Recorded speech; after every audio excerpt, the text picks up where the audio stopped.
I'm Anne Arundel County Executive Stuart Pittman, and we are here at the Dahl Apartments in Glen Burnie.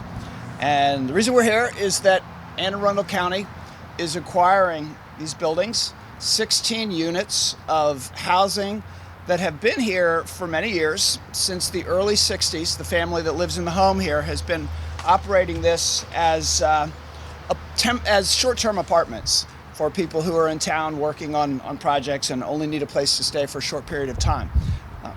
We've acquired this because we're going to turn it into transitional housing for people who have been experiencing homelessness, and also are working with our county agencies on plans to get them to the point where they can be in permanent housing with employment and all the services that they need.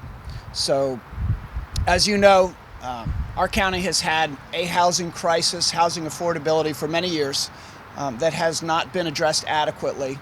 We've done a number of things: workforce housing bill, a fair housing bill. We've increased funding for rental assistance. We have an eviction program that is leading the state during the pandemic and continues.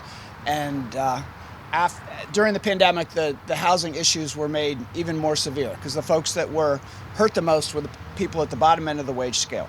So in our county, we have over 300 that on any given night are either experiencing homelessness, living on the streets, or are in a shelter, or moving from a shelter to elsewhere, do not have permanent housing. And so this facility is going to be a piece of the puzzle to help move those people into permanent housing. And I just have to say that this is a very important day for me. I think everybody standing with me feels really, really good about what we're doing. I know that our housing authority and Cliff Martin have been looking at this property for over a decade, hoping that it would become available because it was such a perfect location for this. And you'll also hear from Anne Arundel Community Development Services that is helping with some of the financing for some rehabilitation of the units. There's the potential here for some additional units as well, which is another thing that made this site so good for this work. And this is why I ran for office, is to be able to help the folks in our county that need it most, make sure that when we have a good economy, that everybody is uplifted and everybody has opportunity and can get into the workforce if they're able. So I am going to bring up some of the folks who are actually making this work happen, and then we will be transferring the key to what is now the Dahl Apartments, but will be Heritage at Madison Park. Many of the newer and really well done affordable housing programs, projects in this county done by the Housing Authority of Anne Arundel County are heritage. And every one of them is high quality, as will this one. So first I want to bring up Ron Davis, who is the realtor who connected the seller and the buyer. And I have to say that being a realtor in a transaction with a government is probably more difficult than being a realtor in a transaction with two individuals. And whatever your commission was, you absolutely earned it. I know you've been working on this for a long time. So tell us about that, Ron. Good morning, everyone. My name is Ron Davis. I'm the broker of the Pilkins Group Commercial Realty. And Stu, you are absolutely correct that dealing with an entity, especially a corporate entity, is much more challenging than dealing with individuals. However, to borrow a real estate phrase, I may have culminated the transition and the acquisition of the property, but I was not the procuring cause. The procuring cause that made this happen was John Pilkins, hence the name Pilkins Group Realty. He was my friend. He was a mentor. He was a person of faith. He was very patient dealing with me. He had to be patient. And he was funny, sometimes to the point of being irreverent. Sometimes he had self-deprecating humor. And I would just take a minute, laugh, and think to myself, how does he come up with this stuff? I met John in 2011. My wife, Van Mason, who's here, introduced me to John when he was the commercial, he was in charge of the commercial division for another real estate company. I met him. We had an instant connection. And throughout that time, I was already a realtor in the residential space. And John met me and he said, "You should do commercial." And I was kind of standoffish. I knew nothing about it. I didn't have a inclination to do it. But being mentored by John, I eventually came on to his brokerage after he started it in 2015. But going back to being the procuring cause, the initial acquisition for this particular property didn't happen when it was first tried, back in 2016, I believe it was. And being the persistent person that John was, he followed back up with the sellers, and in 2021, last year, they decided that, okay, it's time to sell. That made Cliff very happy. And then the process began. Through that process, my friend and mentor got sick. And he shared with me what was going on. He didn't want anybody to know. And he said, "I want you to follow this through. You can do it." So here we are. He had faith in me that I could do it, and we got it done.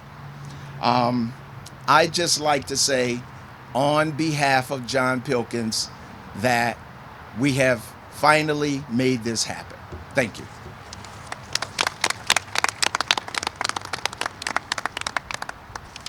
So Cliff Martin comes to me at our regular meetings with these reports and proposals, and they're multicolored. And there are usually 5 or 6 things like this that he's trying to get done, which is why we love Cliff Martin at the Housing Authority so much. The passion for actually housing people, more people, whatever it takes, not afraid of all the work. So, Cliff, tell us how you made this happen and what's going to be here. Thank you. I'm a little bit shorter, so I'm going to move this. I have to say, on behalf of the incredible team at the Housing Commission, many of whom are here today, great shoulders that I stand on of an amazing group of people, everyone very committed to this project.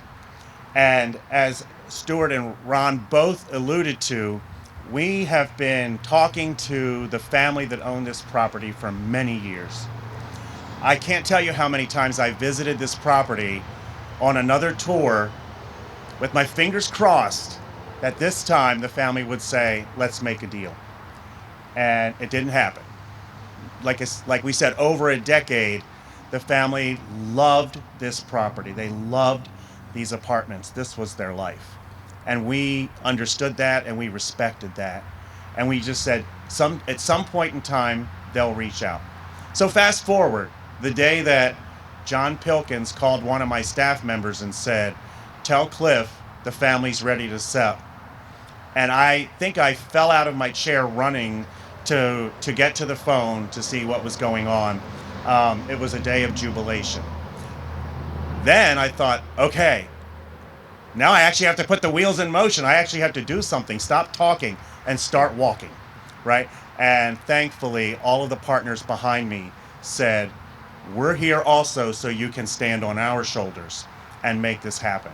And it was just an incredible series of events that allowed this to occur with the assistance from the county, all of the partners you see standing behind me. And moving forward, there's more work to do here, and many of these partners are going to still stand by my side as we take the charge moving forward.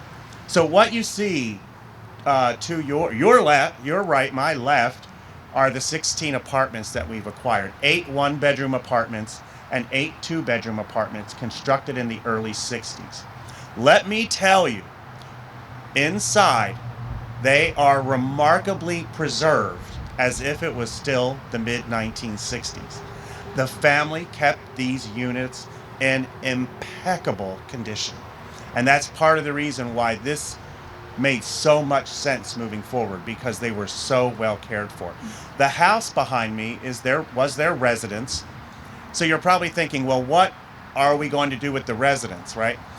We plan to use this beautiful home behind me, which is quite large, to become the residence center and the service center, to have on-site services for the families that live here during their time period, so they can basically do an independent case management plan to suit their needs and their desires. So families will move in here eventually, but first we're going to renovate the apartments. Even though they are impeccable and beautifully preserved, they do need a dash of 2022, okay? So we're going to give them a dash of 2022, and we're going to bring them to look like, you know, the other types of apartment communities that you see around the county today. So that is our next step. We're working with Arundel Community Development Services to try to secure the types of funding and loans that we need to do that, and we're excited that hopefully this can start later this year or very early next year. And then I'm not finished, because the grass that you're standing on hopefully will be the site of additional apartments here.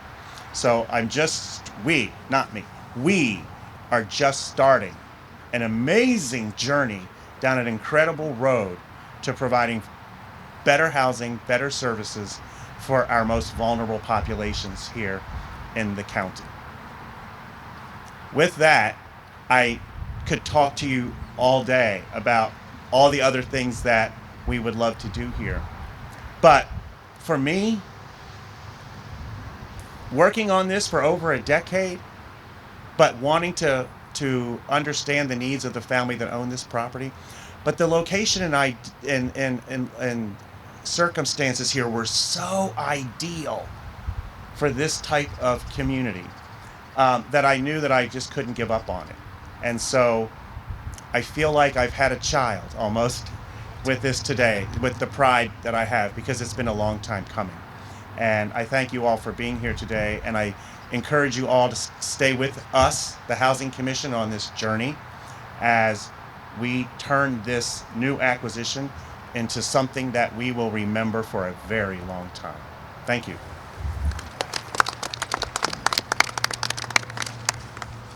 I did neglect to say how we're paying for this. So we got a little over $100 million to spend over 3 years from the American Rescue Plan Act, recovery from the pandemic and its economic impacts. And so Cliff came to us with this proposal, and a little over $3 million of that money is what is purchasing these units. But next we have Aaron Karpowitz from Anne Arundel Community Development Services, who gets federal home money, another program that started back when I was with the National Low Income Housing Coalition back in the day, that is a flexible use of funds for affordable housing. And so Aaron and ACDS are going to be helping with the rehab of this with the $1 million in home money. Thank you. It's really exciting to be here today and be part of this really awesome project that's going to provide another critical resource to our continuum of care, or continuum of services and housing that are available for our county's vulnerable residents. We've been working along with the county and our partners like Carnitra White at DSS and her staff, and Beth Brush from my team, for a really long time to ensure that we're continuing to add and enhance the services that we provide along the continuum, from emergency eviction prevention to homeless shelters, to transitional housing, and then finally affordable permanent supportive housing, which we know is in great need in this county. And this project is really neat because it is going to provide kind of a stepping stone for individuals and families that are experiencing homelessness or at risk of homelessness, to help them kind of get on the path to getting more secure and more sustainable in their own permanent housing. So I'm really excited about that piece, and I'm happy that ACDS can work with the Housing Commission and the county to bring additional resources to kind of bring this up to 22 standards, as Cliff said, put a little 22 in it. And we'll be working with them. But I just want to say congratulations to the county and to the Housing Commission for this project, because providing the stepping stone housing is really hard to do in today's environment, as HUD has kind of pivoted from providing specific funding for transitional housing. And you guys have figured out a way to make this model work. So I really want to commend you in doing that. So thanks, everybody.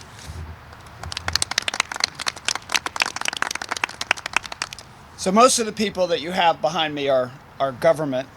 We have my chief of staff, Dr. K. Bodgester Brown. We have libraries, Skip Ald. We have, I'm skipping you because you're not government. You're skipping me for Skip. And we have social services, and we have DEI, diversity, equity, and inclusion, and we have our health and human services deputy CAO here. But we also have somebody who's done probably more than anybody else in this county to provide affordable housing in the nonprofit sector, some with the government in the past, and that's Trudy McFall. Trudy is the chair of the Arundel Affordable Housing Coalition. And you remember that money that I talked about, the ARPA, the $100 million over 3 years? Well, Trudy tried to get us to put it all into affordable housing with a proposal. We are doing $10 million, and it's not including the $3 million and the other projects that we're doing. So it's probably getting close to the number you proposed. But Trudy is on the outside pushing us all the time now, and I want to have a few words from Trudy and the Affordable Housing Coalition.